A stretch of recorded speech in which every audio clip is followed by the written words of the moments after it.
The live stream for Honkai Star Rail's AMPHOREUS was one of the most disappointing live streams I've ever seen in all of Gacha. Do I have your attention? Good. For a major region update like AMPHOREUS, there was way too much telling and not enough showing. I have so much to talk about at the end of the video, but for now, there was still a lot of good that came with it. So, let's get into the version 3.0 Honkai Star Rail version update. Hope you enjoy. Alright, let's get this video started right. Here are the redemption codes for version 3.0. However, be warned that these are going away by the end of today, which is New Year's Day, 1/1/2025. If you don't put this in by the end of today, it's going away and you won't be able to get it, so put it in right now. Now, contrary to what I just said, this is easily the best trailer that we have ever gotten for Honkai Star Rail. This is how you show and not tell.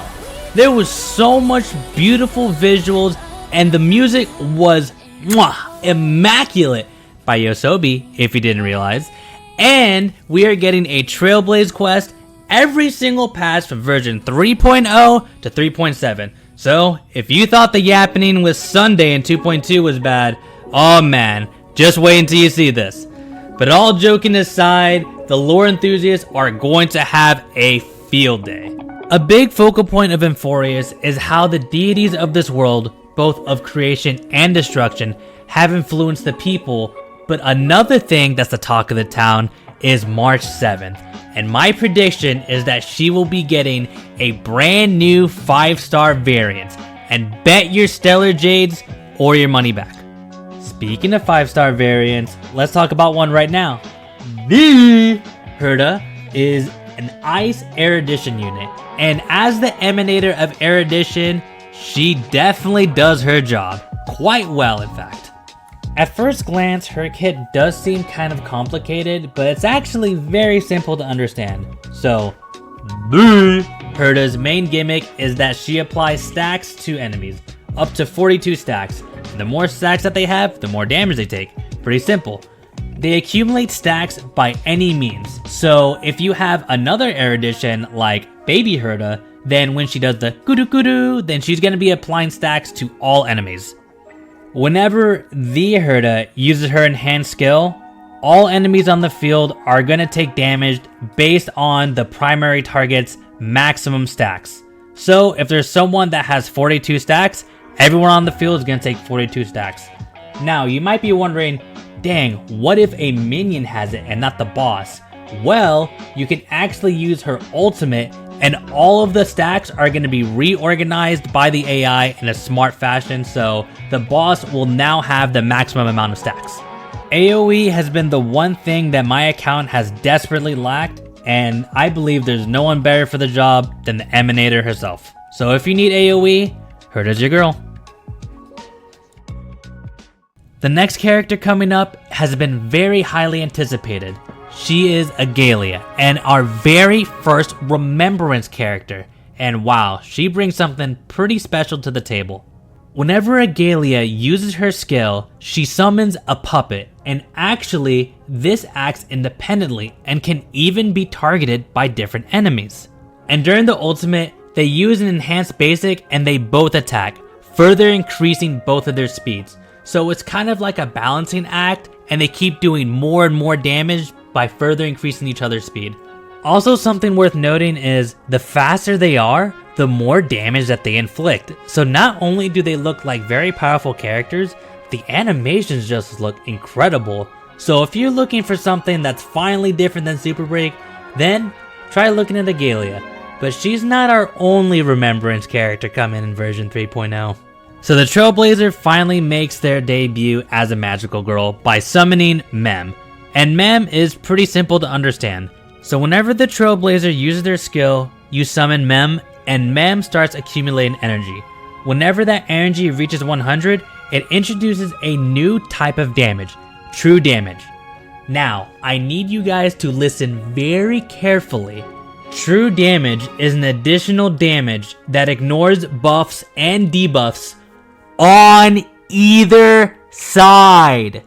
So I'll go ahead and let the theory crafters go ahead and cook up the math on that, but I am very eager to see what this is in store for the future. Oh, and in case you're wondering what the ultimate is, it pretty much just Gigantamax's mem, or Puck from ReZero.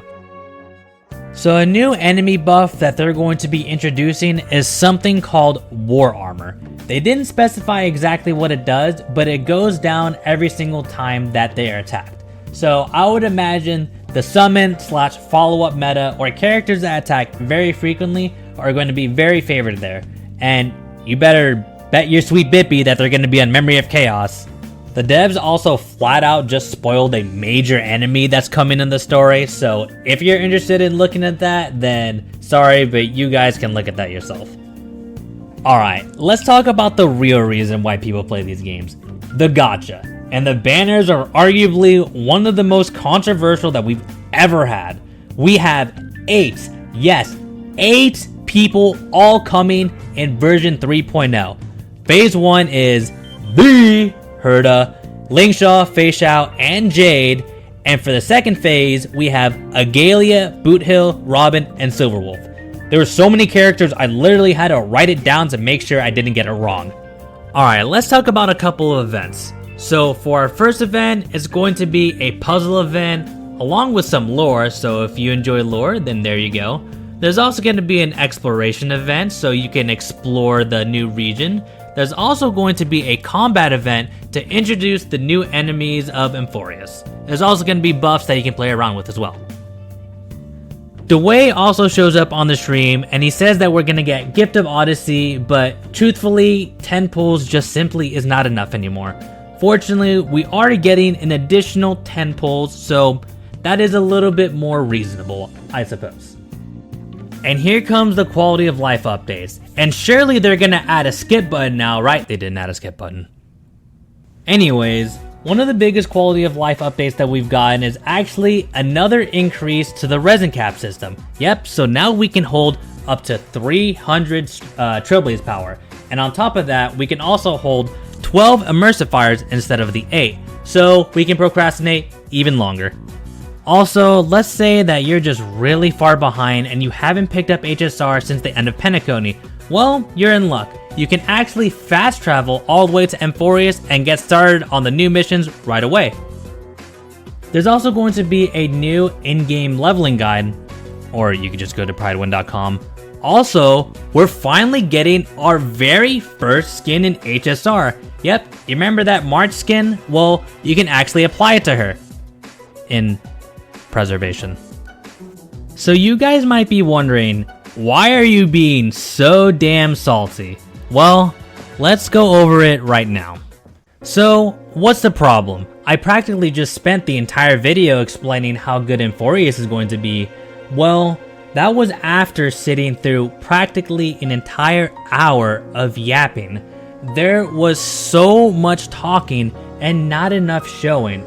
For a version 3.0 or really any major expansion update, they have to make us excited and hyped. I understand that at the beginning, they need to explain what is going on and where we're heading, and it is a necessary evil. However, there was not enough cutscenes, there wasn't enough engagement, and there was just overall too much talking. Notice how at the beginning of the video, I talked about how the opening trailer was some of the most exciting and hype things I've ever seen in any gacha. However, that's as far as it went. There was nothing else exciting or that really kept me engaged. We need more things like this. And please understand, this is coming from a place of compassion and wanting to see the game better. And frankly, this is unacceptable. And I really need to hammer this next point home. If you are going to release the most important live stream of the year, hours after the new year rolls in, then they need to bring their A game. And this live stream did not showcase enough to get most people excited. They need to do better. Again, please don't take this as a personal attack on you or the company. I am saying all of this because I care and love this game. When AMPHOREUS drops, I am gonna be the first person to be there. I'm gonna be pulling and I'm gonna be hitting the story, and I am going to be over the moon. But from what we have seen, I am just not sold on what was presented. This trailer, however, was one of the things they certainly got right. So let's see more of this. And if you guys want to stay up to date with my journey through content creation and want to see my first stream tomorrow, then subscribe for more. And I'll see you guys in AMPHOREUS. Later.